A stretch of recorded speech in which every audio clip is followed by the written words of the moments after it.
ఎప్పుడైనా మీకు ఇలా అనిపించిందా? ఎంత ప్రయత్నించినా విజయం దొరకడం లేదు అని?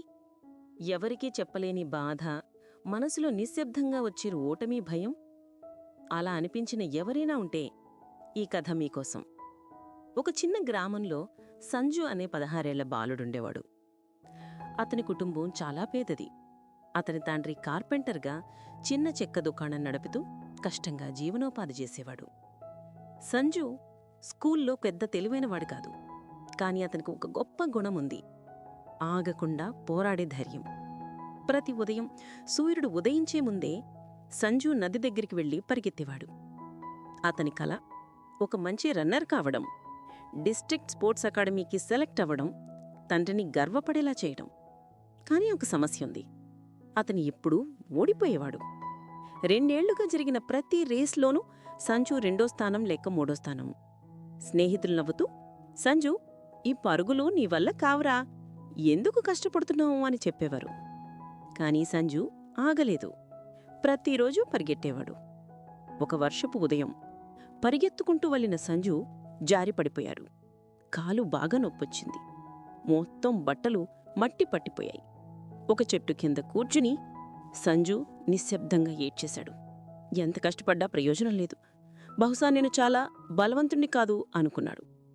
అప్పుడే అక్కడ్నుంచి వెళ్తున్న ఓ వృద్ధ రైతు సంజుని చూసడిగాడు. ఎందుకేడుస్తున్నావురా? సంజు కన్నీళ్లు తుడుచుకుంటూ చెప్పాడు. ప్రతిరోజూ పరిగెత్తున్నాను, ప్రతి రేస్లో ఓడిపోతున్నాను. నాకిది రావట్లేదనిపిస్తుంది.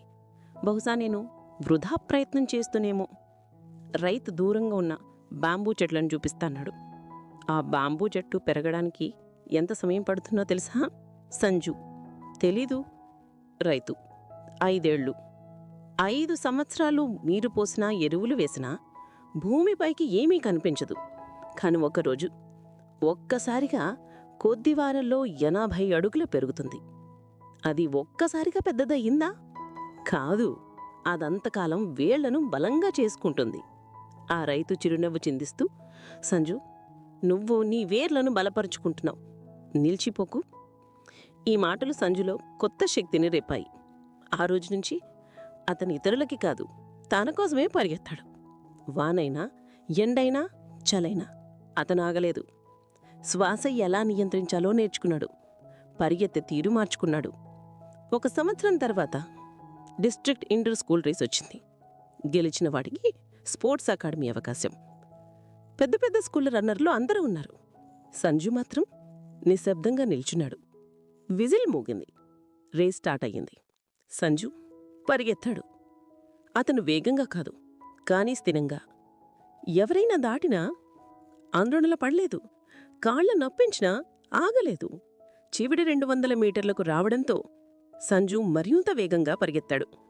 ఒక్కొక్కరిని దాటి సంజు ముందుకు వెళ్ళాడు. మరియు చివరికి ఫినిష్ లైన్ను మొట్టమొదటిగా దాటాడు. అతని తండ్రి కన్నీళ్లు పెట్టుకుని నిల్చుండిపోయాడు. గర్వంగా, ఆనందం, మాటల గందని భావాలు. సంజు స్పోర్ట్స్ అకాడమీలో సెలెక్ట్ అయ్యాడు. అందుకంటే ముందుగా అతను తనను తాను నమ్ముకున్నాడు. కొన్ని సంవత్సరాల తర్వాత సంజు తన గ్రామానికి వచ్చి ఆ రైతు దగ్గరికి వెళ్ళాడు. సంజు నవ్వుతూ అన్నాడు, మీ మాటలు నాకు బలాన్నిచ్చాయి.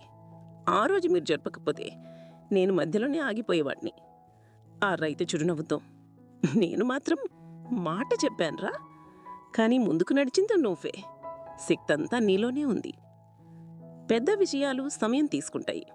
కొన్ని రోజులు, కొన్ని నెలలు ఏమీ జరగనట్టు కనిపించినా అందులోనే మన వేళ్లు బలపడుతున్నాయి. చాలామంది తమ విజయానికి 1 అడుగు ముందే ఆగిపోతారు. కానీ ఓర్పుతో, నమ్మకంతో, ప్రయత్నంతో ముందుకు వెళ్లేవాళ్ళు ఆఖరికి గెలుస్తారు. మీ కల ఏదైనా కావచ్చు, నడుస్తూనే ఉండండి. మీ సమయం ఖచ్చితంగా వస్తుంది. ఈ కథ మీకు నచ్చినట్టయితే ఒక్క లైక్ చేయండి, మీ స్నేహితులతో షేర్ చేయండి.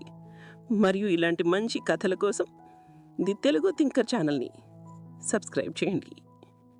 మా వీడియోలు చాలామంది చూస్తున్నారు, కానీ చాలామంది ఇంకా సబ్స్క్రైబ్ చేయలేదు. మీ ఒక్క సబ్స్క్రిప్షన్ మాకు పెద్ద ప్రోత్సాహం. అది మాకు ఇంకా మంచి కథలు చేయడానికి శక్తినిస్తుంది. గుర్తుంచుకోండి, ఓర్పు, ప్రయత్నం, నమ్మకం ఇవి ఉన్నంత వరకు ఎవ్వరికైనా విజయం తప్పదు. తర్వాత వీడియోలో కలుద్దాం. ధన్యవాదాలు. శాంతిగా ఉండండి, సంతోషంగా జీవించండి.